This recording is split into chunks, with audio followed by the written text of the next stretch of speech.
Okay, so we're getting into the very interesting concept of private and public IP.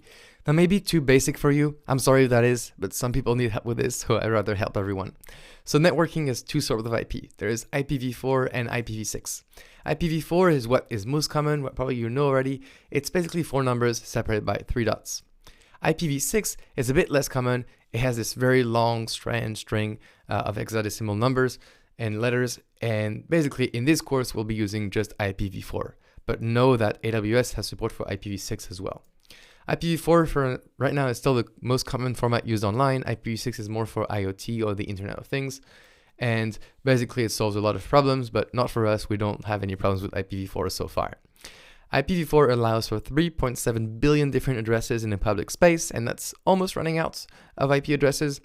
And basically each number can vary between 0 and 255 each way of the dots. So if you do the math, you get 3.7 billion different addresses. Now let's have an example of what that means. If we have a web server and it's public, that could be our EC2 instance, it'll have a public IP. And we can have another server with another public IP.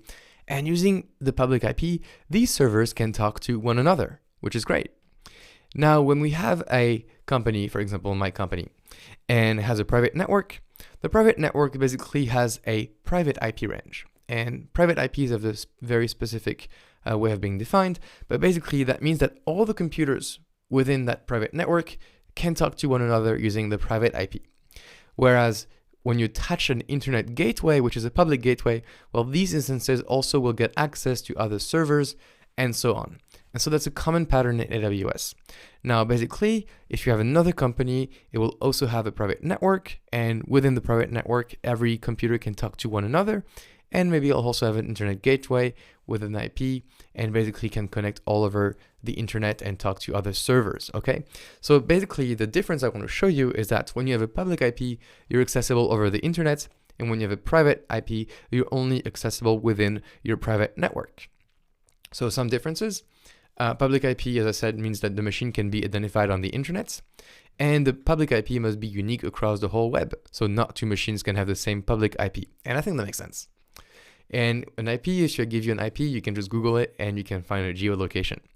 Whereas a private IP, it means that the machine can only be identified on the private network only, and the IP must be unique only across the private network. But two different private networks, so two different companies, can have the same private IPs. That is absolutely not a problem. And machines, when they're on a private network, they will connect to the internet through a NAT device and an internet gateway that will act as a proxy. And finally, only a specified range of IPs can be used as private IPs. Finally, for elastic IPs, basically when you start and you stop an EC2 instance, it will change its public IP, and we'll see this in the hands-on. And if you need to have a fixed public IP for whatever reason for your instance, what you are going to need is something called an elastic IP. So an elastic IP is what? It's a public IPv4, and you own it as long as you don't delete it. Basically, you can attach it to one instance at a time only, obviously. And basically, when you have an IP address and it's elastic, you can basically use it to mask the failure of an instance or software by basically quickly moving it from one instance to another. But it's quite an uncommon pattern because you can only have 5 elastic IP in your accounts. Now you can ask AWS to increase that, but it's quite rare to use them. Overall, I would recommend to try avoiding using elastic IP.